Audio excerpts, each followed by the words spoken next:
Hi children, again we are back with our lessons on video, and you must be careful about the learning the theories which you are supposed to do.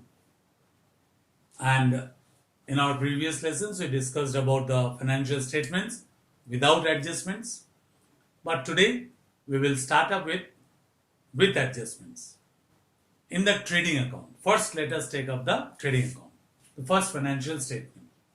Now, in a trading account, we have the heading, we have the debit and the credit side, and we begin with two opening stock. Two opening stock. Then we write down two purchases. Opening stock cannot be thrown out because it is of the previous.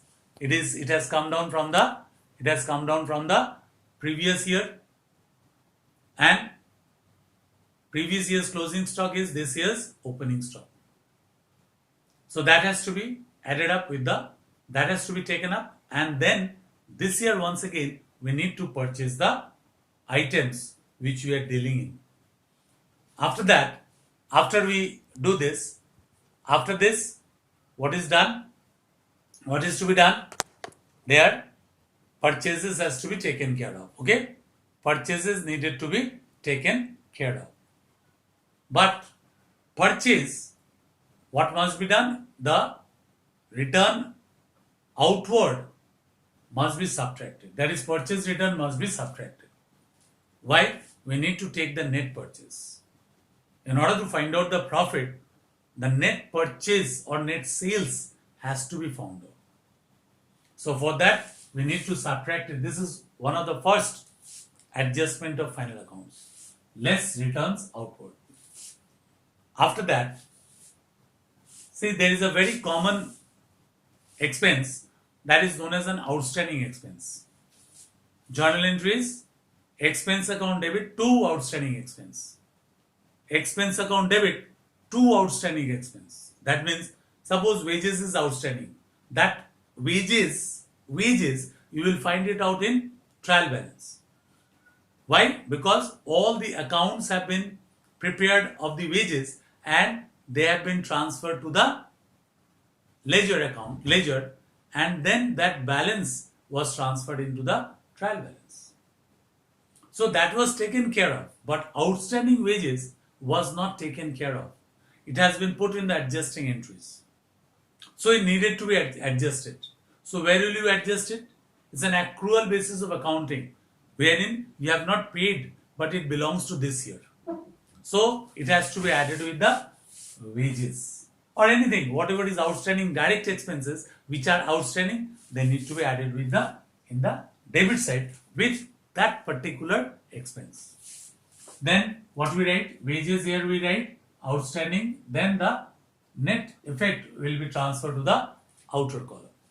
Then the usual ones, power, fuel, power, light, manufacturing wages, all these are here. And again, by sales, and the adjustment is by sales returns. Here, this is the gross sales and this is the returns inward. Returns inward. And this is the net sales. So we have taken the net purchase here and we have taken the net sales here. The net purchase, because they will only, the true value of those purchase or sales will give us the profit or the loss. Then by goods lost by fire. Goods lost by fire is what? It affects the stock. That means which has the stock was increased, stock increased due to purchases. So it will affect the purchases. Either you can subtract it from the purchase, don't place it here.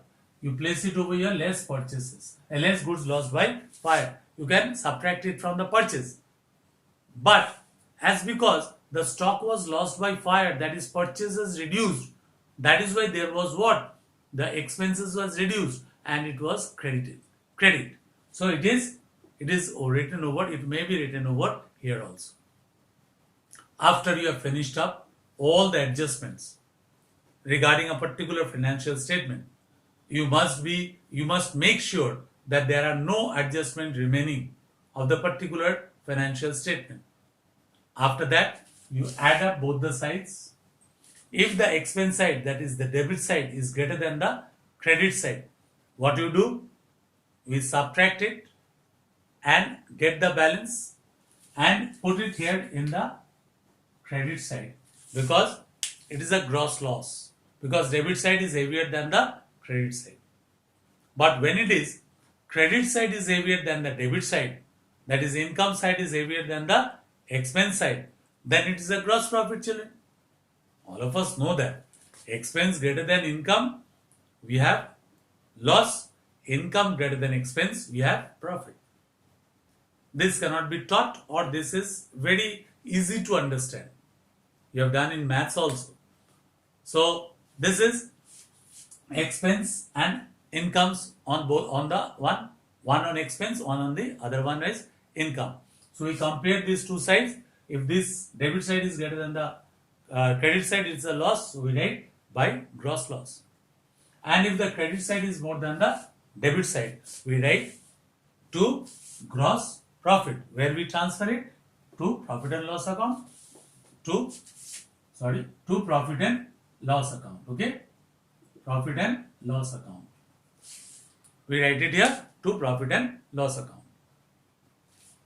It was written capital account, but no, it was I wrongly wrote it down, but still we transfer the gross loss to profit and loss account. Here also profit to profit and loss account, credit side, gross profit to the credit side of the profit and loss account, or the gross loss on the debit side of the profit and loss account.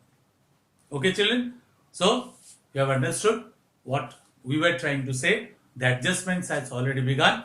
There are 15 to 16 adjustments to be done. We will do it in our coming classes, coming lesson plans, and in our online classes. So for the time being, excuse me and stay safe. Try to do your lessons well enough and keep a positive mind. Thank you. Bye-bye.